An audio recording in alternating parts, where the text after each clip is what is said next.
And my concealer.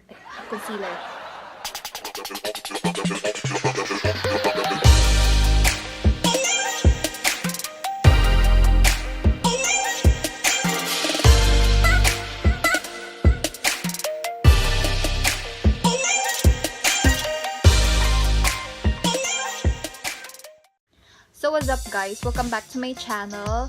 So today I'll be doing a school makeup tutorial. I hope you like it. So first, let's moisturize our face using this Nature Republic Aloe Vera Soothing Gel 92%.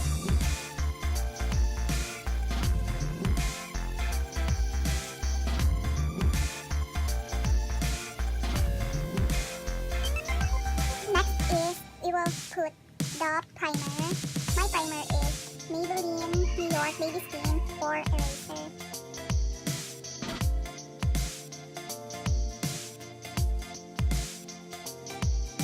So after the primer is mag-concealer tayo.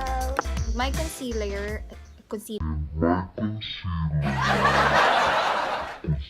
is from Maybelline Fit Me. Paubos na siya. In the shade 20 Sand.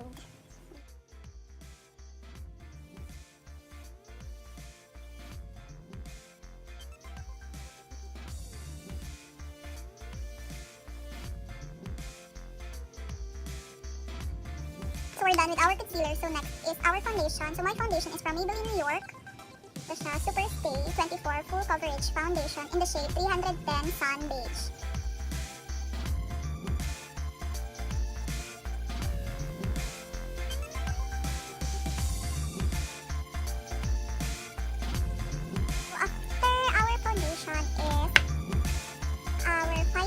My final powder is from Michido.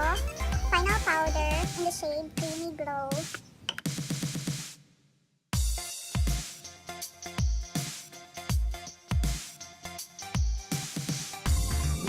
So next is our eyebrows. So ang gamit ko is ED Pro Brow Duo.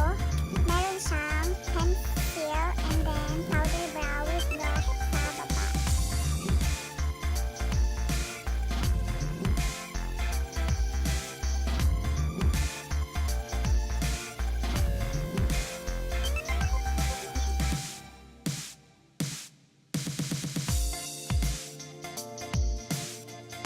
So we're done with our eyebrows. So next is we will put some eyeshadow yung sa ating eyes, light eyeshadows lang because this is cool makeup. Hindi naman tayo magpa-pageant here. So for my eyeshadow, ang ginagamit ko is these two Michido eyeshadow in the shade Caramel and Michido eyeshadow in the shade Sugar Berry. And itong sa Revlon na highlighting palette kasi pwede siyang gawing bronzer or highlight. Marami siyang color and pwede mo siyang ilagay sa eyes. So yeah.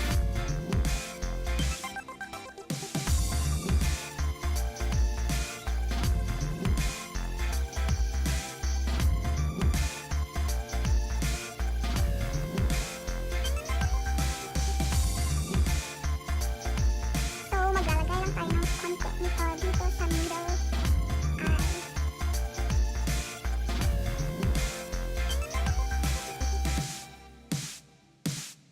So after the eyeshadow is, we will curl our lashes. So after curling our lashes is mag-mascara tayo. So my mascara is from Maybelline Hyper Curl Volume Express. So waterproof siya guys.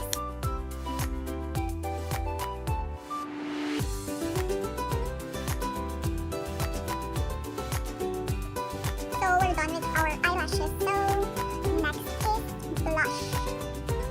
So dapat ang blush natin is yung shadow po because school fit. Especially sa school ninyo, bawal ang makeup na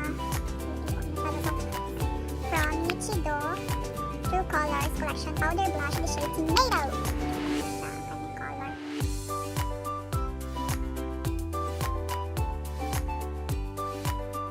So we're done with our blush. So next is for our lips. So I will use this lip tint from Intuit Gel Tint in the shade Melon.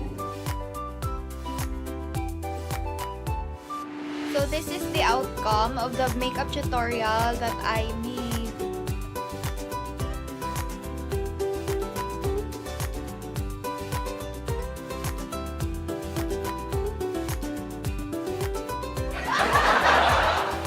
If you like this video tutorial and if you haven't subscribed yet to my channel, please press that subscribe button below.